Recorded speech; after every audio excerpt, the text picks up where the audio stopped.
Welcome to the Eagles Checkdown, right here on the Eagles Pinpool Podcast Network. I'm your host, Phil Stiefel. And first and foremost, apologies for not getting out the Friday morning show. It is Saturday, November 2nd now, but I own a pizza shop, and Halloween is a bit of a busy day. So when I got home Thursday night, there was just no time to pre-record Friday show.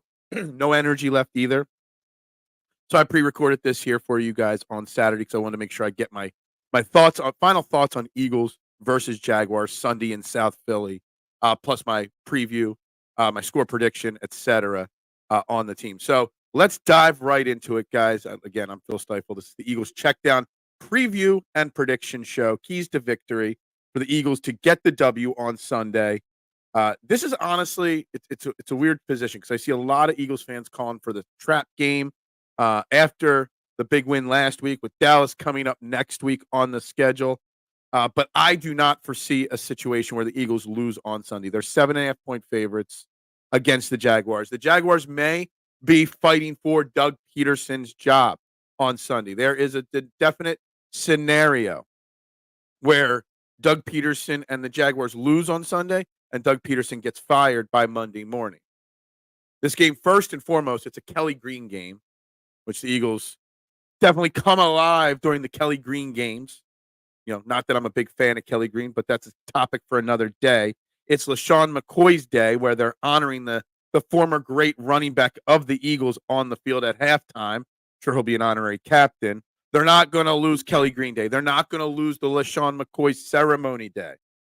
Plus, they're not going to lose because when you look at the statistics of the Eagles versus the Jaguars on offense and defense, the Eagles are 10 times better the team than the Jacksonville Jaguars. The Eagles at 5-2, the Jags at 2-6. The Eagles are missing Darius Slay and Dallas Goedert. They have been ruled out. Mekhi Becton was a full participant. We're not sure if he's going to play, but he looks like he is trending towards playing. Jalen Carter, Landon Dickerson. We're back to full participants in practice on Friday as well. But Dallas Goedert, Darius Slay definitely did not participate, but definitely both have been ruled out. So we are going to see Isaiah Rodgers starting on Sunday opposite of Quinion Mitchell.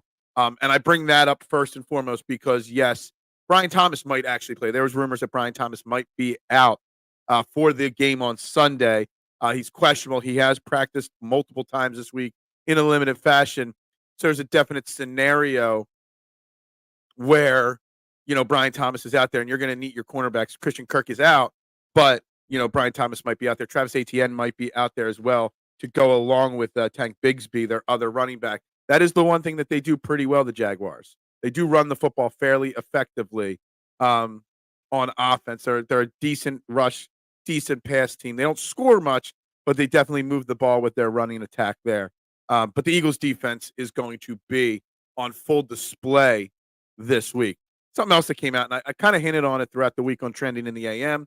I may or may not have mentioned it on this. It was a slight little tiny comment from Brian Baldinger about how he heard players went and spoke to Nick Sirianni during the bye week, and it was kind of ignored. Lane Johnson, after practice yesterday, spoke to the media and talked about how he did, along with Jordan Mailata and Landon Dickerson, went to Nick Sirianni during the bye week and spoke about how they wanted to see more play action. They wanted to see them become more of a running team. They're the number 2 running offense in the NFL right now through 8 weeks. And there's a lot of criticism unnecessarily being thrown towards Nick Sirianni because of this. And I think of it completely different. I think it's a fantastic thing that he has built a locker room culture where the players have this feeling that they can go to him. Hey, we see something. We want to try something. A, I think that's positive. That's fantastic. B, Nick Sirianni, it's great that he listens to his players. You guys think you do? Let's see what you're thinking, if it works or not. And we've seen this shift in philosophy since the bye. No coincidence that we are 3-0 since the bye, about to be 4-0. So I actually think this Lane Johnson speaking to Nick Sirianni about the offense is a good thing, not a bad thing about Nick Sirianni and the Eagles' future going forward. After this week, we got the Cowboys, we got the Ravens, we got some tougher the Commanders, we got some tough matchups coming up. So this is a good thing. It's very important for the Eagles to build momentum on Sunday and continue to do what they do well. While the Jags' defense is not good overall, they are 29th. They are 9th stopping the run. They're 31st against the pass, 9th against the run, 29th in scoring defense. So they're a pretty bad defense, but they do stop the run. Doesn't mean we should not run the ball. We still need to run the ball, but I do foresee a much bigger passing attack early on this week because that's where the weakness of the Jags defense is. They don't really get many sacks. They don't create a lot of turnovers, the defense of the Jaguars. I think the Eagles offense is going to have their way and move the ball effectively against the Jags defense. All right, what's it get down to? It gets down to will they win or will they not win? I do think they win. I've got a 31-17 Eagles victory. I don't see 400 passing yards or big output. I see 3-4 very long, dedicated drives that are just going to go right down the field on the Jaguars defense. That's how they're going to win the game. I put 17 points as the Jags. I think there will be a little bit of a fight at first from the Jags because obviously they are fighting for their coach's career right now. The last time the Eagles played the Jags, they won 29-21. That was back in 2022. That was when Miles Sanders was still part of the team. He ran all over the Jags, scored a couple touchdowns.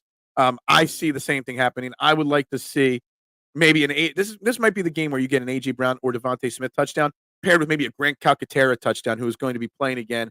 I know my man Booch said on the Trending in the AM, this will be the week for Jahan Dotson. Someone else is going to score a touchdown outside the big four of Hurts, Barkley, Smith, and A.J. Brown. Someone else, whether it's Dotson, whether it's Calcaterra, I see that being where this game plays out, how this game plays out. Again, no way they lose the Kelly Green night. No way they lose the LaShawn McCoy retirement ceremony. It's weird. This is the 8th game of the year for the Eagles. This is realistically only their 3rd real home game. They're not going to lose in front of their home crowd. The crowd's going to be rowdy. There's lots going on in Philadelphia. It's November. So, guys, I'm going to wrap it up right there. Eagles win 31-17. I'll be back Monday with another episode recapping that 31-17 win. Everybody have a great rest of the weekend. Go Birds, and bubbles up to you.